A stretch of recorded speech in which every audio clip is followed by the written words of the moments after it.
All right, good afternoon.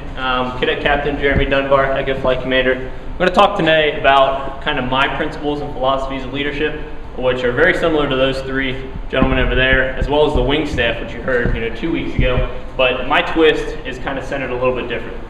Let's go to this next slide. All right, quick question. Raise your hand if you're a leader. Interesting. All right, about 3/4 of you raised your hands. I'm going to prove right now in 2 points that every single one of you are a leader to some extent.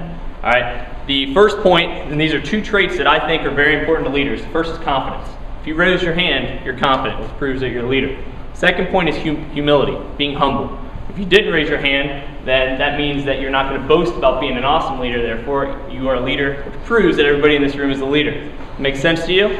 Excellent.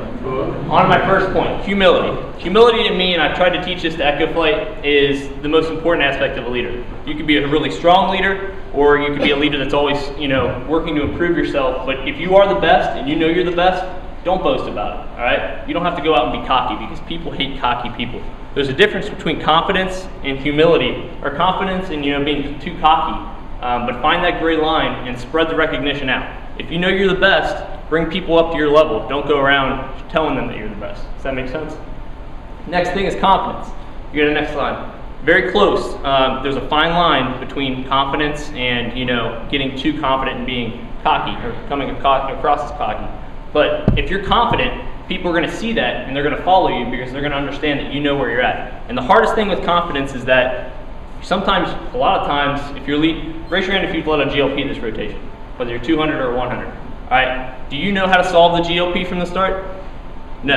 And you're probably up there and you're thinking, oh shoot, how am I going to do this? I'm being evaluated right now. But the big thing is no matter what, throughout the whole process, you have to control your emotions and show that you're confident. Because your team, your flight is there to bring you up and help you solve that GLP. And if you're not confident, they're not going to be able to help you through that. So you got humility, you got confidence. The third one, which I think is the third key aspect of leadership, is servant leadership.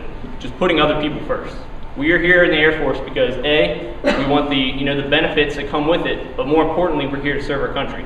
Which means right now, even though you're a cadet, you should be putting your peers first. You should be, listen to what Cadet Naaman said when he gave his brief, he always tries to be the last one in line when there's some kind of food. In case the food runs out, he's not going to be that guy that got food before some other cadets did. So putting other people first, whether it's small things like that or the larger picture, especially if you get to field training, is going to help you become a better leader. All right, my philosophy on leadership is a 24/7, 365 model. All right, you're always a leader. You wake up in the morning and you decide if you're going to be in a good mood. How many of you have had a morning where you wake up and you're like, oh God, today's going to be a tough day? All right, that was pretty much all of us 300s today because we had AS class at 7 in the morning. But you wake up, all right, think to yourself, I'm alive right now. I mean, there could be a lot worse situations. Start with a positive attitude and then go about being a leader throughout the rest of your day. The second thing is, throughout your day, you make tons of decisions. You have the control to make the right decision versus the wrong one.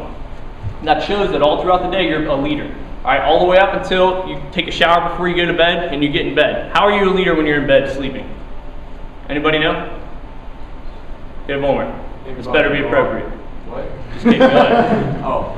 Think about what we have going on for the next day. Exactly. So really it's before you fall asleep, but those key moments, a lot of good ideas come to you when you're trying to go to sleep. You're thinking about what's going to go on the next day. What I do, I have a Post-it note next to my bed with a pen, and if I start thinking, oh, this is a good idea, I want to do this tomorrow, I jot it down, so when I wake up in the morning, I'm like, wow, I really thought of that last night, and then you can do that throughout the day. Another place that thoughts come to you, this might be, kind of weird, is when you're taking a shower, all right? Your brain is stimulated by the hot, warm water, and you think a lot more clear. So really take into effect a lot of the things throughout the day and be a leader 24/7.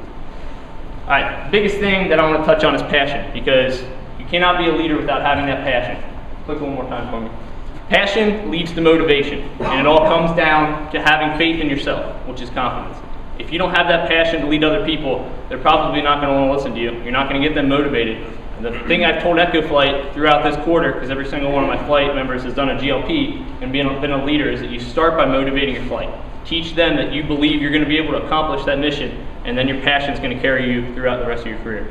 So that's kind of my leadership philosophy. The big key three things I had. Are there any questions for me based on what I put up there?